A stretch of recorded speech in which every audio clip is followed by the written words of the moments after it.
જેની અંદર લોકશાહી શાસન વ્યવસ્થા છે, લોકશાહી દેશ છે, તો એની અંદર ચૂંટણી છે એ મહત્વનું સ્થાન ધરાવે છે. પછી ભલે ત્યાં લોકશાહી સંસદીય હોય કે પ્રમુખીય હોય, બંને લોકશાહી ધરાવતા દેશની અંદર ચૂંટણીની પ્રક્રિયા છે, ચૂંટણી તંત્ર છે એ ખૂબ જ અગત્યનું સ્થાન ધરાવે છે. તો ચાલો હવે આપણે જોઈએ લોકશાહીમાં ચૂંટણી તંત્ર. સૌપ્રથમ વાત કરીએ વિદ્યાર્થી મિત્રો, આપણો દેશ ભારત છે વિશ્વમાં સૌથી વધારે મતદારો ધરાવતો દેશ છે. અને આ જે ચૂંટણી પ્રક્રિયા કરવામાં આવે છે આપણા દેશમાં, એનું સંચાલન, નિયમન અને નિરીક્ષણ કોણ કરે છે? તો કે ચૂંટણી પંચ દ્વારા કરવામાં આવે છે. દર 5 વર્ષે આપણે ત્યાં લોકસભાની ચૂંટણી થાય છે, તો એનું સંચાલન કરવા માટે, નિયમન કરવા માટેનું નિરીક્ષણ, કે ચૂંટણીની અંદર કોઈ ગેરકાયદેસર વર્ક ન થાય, કામકાજ ન થાય, એના માટે ચૂંટણી પંચની નિમણૂક કરવામાં આવે છે. આ બધું જ જોવાનું કામ કોનું? તો કે ચૂંટણી પંચનું, કે સંચાલન સારી રીતે થાય છે, નિયમન બરાબર થાય છે, એની ઉપર વોચ રાખવાની. ચૂંટણી આપણે હજી તો તમે નાના છો વિદ્યાર્થી મિત્રો, પણ તમે ક્યાંક જો ચૂંટણીનું કામગીરી ચાલતી હોય તો ત્યાં અજાણી વ્યક્તિને આજુબાજુમાં આવવા પણ નથી દેતા. શા માટે? કારણ કે એનું નિરીક્ષણ છે એ ખૂબ જ બારીકાઈથી કરવામાં આવે છે. વિદ્યાર્થી મિત્રો, દેશની જે લોકશાહી છે એ જીવંત રહે તે માટે ચૂંટણી પંચ છે એ કેવું હોવું જોઈએ? તો કે સ્વતંત્ર, નિષ્પક્ષ અને સ્વાયત્ત હોવું જરૂરી છે. જો ચૂંટણી પંચ સ્વતંત્ર ન હોય અને જે તે રાજકીય પક્ષ સાથે જોડાયેલું હોય તો લોકશાહી છે એ જીવંત રહી શકે નહીં. આપણે ઘણીવાર સાંભળતા હોય કે ચૂંટણીની અંદર સ્થાનિક સ્વરાજની જ્યારે ચૂંટણી થાય, ગ્રામ પંચાયતની છે, જિલ્લા પંચાયત, તાલુકા પંચાયત, એની ચૂંટણી કરવામાં આવે તો ઘણી જગ્યાએ આપણને સાંભળીએ છીએ કે ભાઈ ગેરવહીવટ થયો. તો એનું કારણ શું? તો કે ચૂંટણી પંચ જે છે ત્યાંનું ચૂંટણી અધિકારીઓ હતા એ સ્વતંત્ર ન રહ્યા, નિષ્પક્ષ ન રહ્યા, તો એને કારણે જ આવું બને છે. પણ ચૂંટણી પંચ જો વિદ્યાર્થી મિત્રો સ્વતંત્ર, નિષ્પક્ષ ને સ્વાયત્ત રહે તો જ જે તે દેશની લોકશાહી છે જીવંત રહી શકે. બાકી લોકશાહી છે જીવંત રહી શકતી નથી. આ ઇમેજમાં જે ચૂંટણી થાય છે આપણા દેશમાં, ને સૌથી વધુ દુનિયામાં સૌથી વધુ મતદાર ધરાવતો દેશ છે તો એ છે આપણો ભારત દેશ, જે આ ઇમેજમાં આપણે જોઈ શકીએ છીએ. આગળ વાત કરીએ વિદ્યાર્થી મિત્રો, તો ચૂંટણી પંચની સ્વાયત્તતા જળવાઈ રહે તે જરૂરી છે. કારણ કે સ્વાયત્તતા તો જળવાવી જોઈએ ને. બાકી છે કોઈ પણની વિરોધમાં હોય અને કોઈ પક્ષની અંડરમાં કામગીરી કરતા હોય તો એ સ્વાયત્તતા જળવાઈ શકાતી નથી. અને આ માટે ચૂંટણી કમિશનરોની નિમણૂક કરવામાં આવે છે. એની નોકરીની શરતો હોદ્દા પરથી મુક્ત કરવા કે દૂર કરવા માટે પણ આપણા બંધારણમાં ચોક્કસ જોગવાઈ કરવામાં આવી છે. આપણા બંધારણ વિદ્યાર્થી મિત્રો આપણા વિશ્વનું, એમ કહી શકાય કે આખા વિશ્વનું સૌથી મોટું લેખિત બંધારણ છે. એટલે આપણા બંધારણની અંદર ચૂંટણી પંચની કઈ રીતે રચના કરવી, ચૂંટણી કમિશનરની નિમણૂક કઈ રીતે કરવી, એની નોકરી માટે કઈ કઈ લાયકાતો રાખવી, અને હોદ્દા ઉપરથી દૂર કરવા માટે શું કરવું, આ દરેક કાયદાઓનો સમાવેશ આપણા બંધારણમાં કરવામાં આવ્યો છે. આ ઇમેજમાં જે ચૂંટણીની પ્રક્રિયા થાય છે અને એના માટે આપણા ભારતના સંવિધાનની અંદર જે કાયદાઓ મૂકવામાં આવ્યા છે, આપણું ભારતનું સંવિધાન આપણે જોઈ શકીએ છીએ. આગળ વાત કરીએ વિદ્યાર્થી મિત્રો, તો સંસદ છે, રાજ્યોની વિધાનસભા છે કે વિધાન પરિષદ છે, આ ઉપરાંત બીજી કઈ કઈ ચૂંટણીઓ થાય છે? તો કે રાષ્ટ્રપ્રમુખની, ઉપરાષ્ટ્રપ્રમુખની ચૂંટણી પણ કરવામાં આવે છે. તો આ બધી જ જવાબદારી અને સત્તા કોને સોંપવામાં આવી છે? તો કે ચૂંટણી પંચની. આપણા બંધારણ દ્વારા ચૂંટણી પંચના કમિશનરોની નિમણૂક થાય છે, એમને સત્તા સોંપવામાં આવે છે, અને ત્યારબાદ આ ચૂંટણી પંચ દ્વારા જ સંસદની હોય, રાજ્યની હોય કે કોઈ પણ પ્રમુખ, ઉપપ્રમુખની હોય ચૂંટણી, તો એ તમામ જવાબદારીઓ ચૂંટણી પંચની રહેલી છે. આપણા દેશની ચૂંટણી છે એ ગુપ્ત મતદાન દ્વારા થાય છે.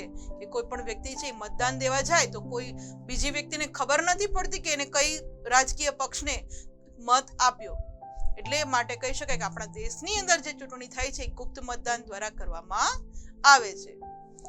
આગળ વાત કરીએ વિદ્યાર્થી મિત્રો, તો વિધાનસભા કે સંસદની, જે આપણે સંસદની વાત કરીએ તો લોકસભાની જે ચૂંટણી થાય છે એની મુદત 5 વર્ષની હોય છે, કે સત્તા ઉપર 5 વર્ષ રહે છે.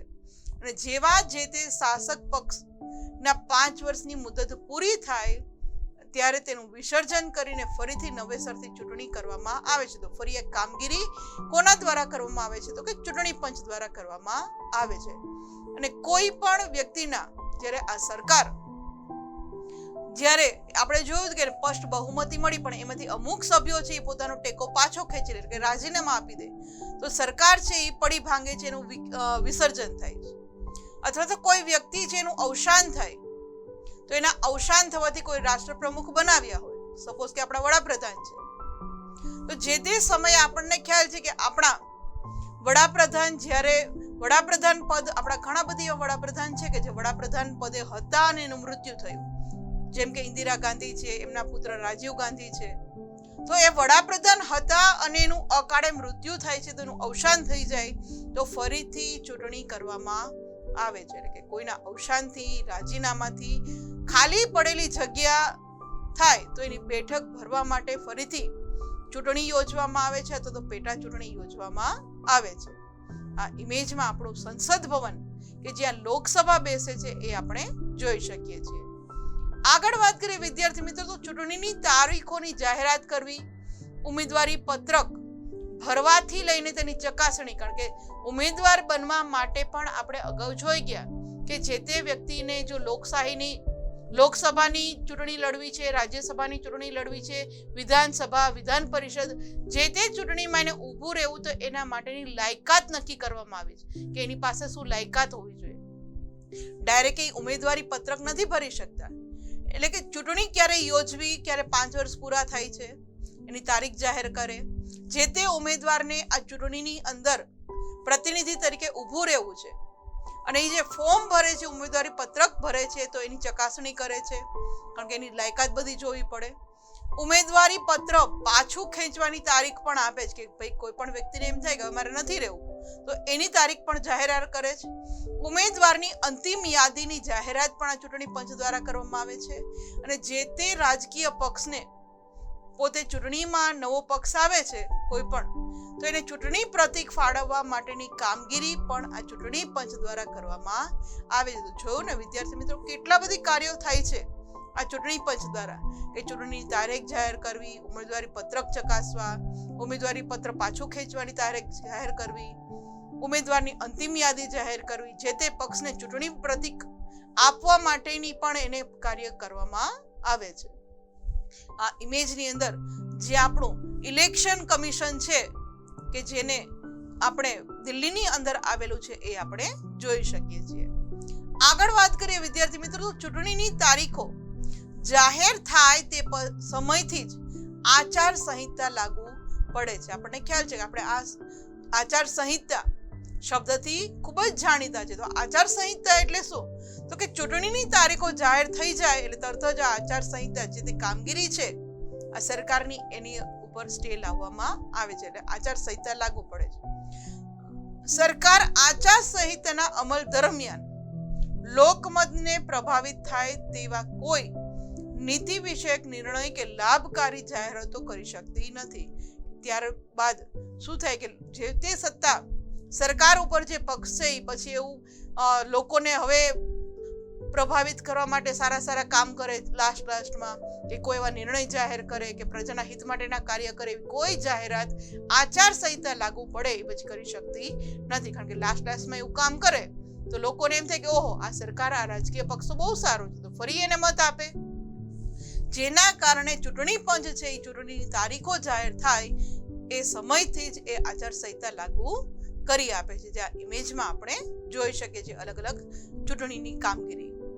આગળ વાત કરીએ વિદ્યાર્થીઓ, તો ચૂંટણી પહેલા ઉમેદવાર કે તેમનો રાજકીય પક્ષ છે એ પોતાનો ચૂંટણી ઢંઢેરો બહાર પાડે છે. કારણ કે આપણને ખ્યાલ છે કે ચૂંટણી હોય ત્યારે જાણે ઉત્સવ જેવું વાતાવરણ જોવા મળે છે કે જે કઈ રાજકીય પક્ષ છે કે ઉમેદવાર છે એ પોતાને મત મળે, પોતે લોકમત ઊભો કરે એ માટે ઘણા બધી પ્રોગ્રામો, ઘણા બધું કાર્યક્રમોનું આયોજન કરતા હોય છે કે ચૂંટણી ઢંઢેરો બહાર પાડે છે. ને આ ચૂંટણી ઢંઢેરામાં આર્થિક સંરક્ષણ તેમજ વિદેશ નીતિ અને સરકાર કરવા ધારેલી કામગીરી અને યોજનાઓ ઉપરાંત વિવિધ સમસ્યાઓ અને તેના નિરાકરણ સંદર્ભે પોતાનું કે રાજકીય પક્ષનું વલણ સ્પષ્ટ કરે છે.